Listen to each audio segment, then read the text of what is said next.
為各位老闆同準股東，我哋一齊睇下呢位新股主角龍奇科技9611，睇下佢係潛力科技股定係高風險代工股？佢究竟係做乜嘅？話說有一間公司唔係賣小米，但係幫小米、三星、聯想呢啲大牌子整機㗎。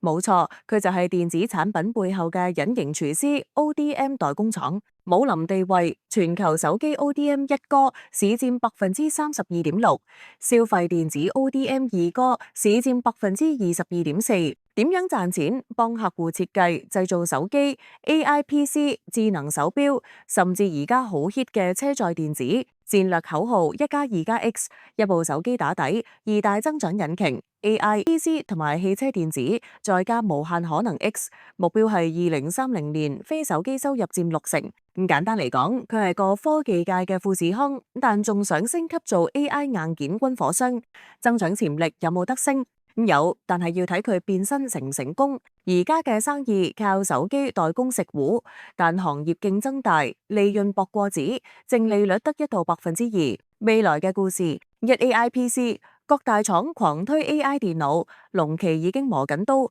話2026年要量產。而汽車電子已經攞到小米、蔚來等車廠訂單，想做智能汽車嘅零件供應商。3. 小米爸爸照住，小米係佢最大客戶，佔收入30%，兼股東，持股4.9%，有啲似父子檔。關鍵問題，故事好聽，但幾時先賺到大錢？暫時仲係畫緊大餅階段。有乜優點？第一，龍頭地位夠穩陣，做代工雖然唔係最風光，但係做到全球第一，即係話質量、規模同交付能力都有翻咁上下，大客戶都會睇住呢一個老字號落單。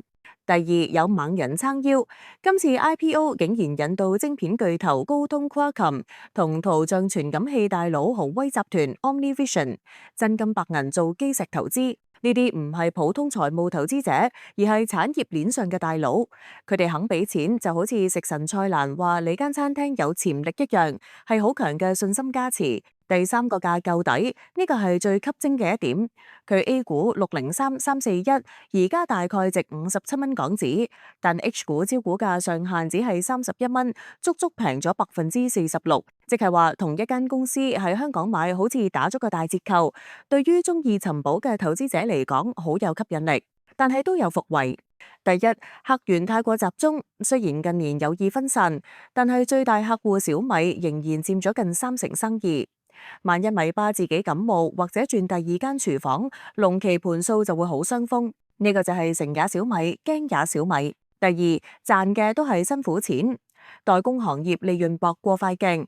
佢一年收入幾百億，但係落到袋嘅純利可能只係幾個巴仙，約1到2%。即係話生意額好大，但賺得好微，好似做批發生意咁，要鬥量唔鬥價。第三，新業務有排等 ，AI PC 電腦同汽車電子個餅係好大，但市場幾時爆發，競爭有幾激烈，龍奇能唔能夠搶到靚位，全部都係未知數。呢個未來增長故事需要投資者用耐性同信心去換，咁值唔值得抽呢？頭一日孖展已經40幾倍，如果同期冇乜其他新股同佢爭，市場氣氛又 keep 住熱，都值得抽下，可以搏上市頭幾日有水位走人。不過如果你係長線收租佬，就要諗清諗楚佢增長故事好聽，但代工生意利潤低，仲要等 AI 同車電發圍，你要諗下自己有冇咁好耐性。咁總而言之，龍奇科技呢一隻新股個故事同背景都幾好睇，有龍頭光環，又有產業大佬站台，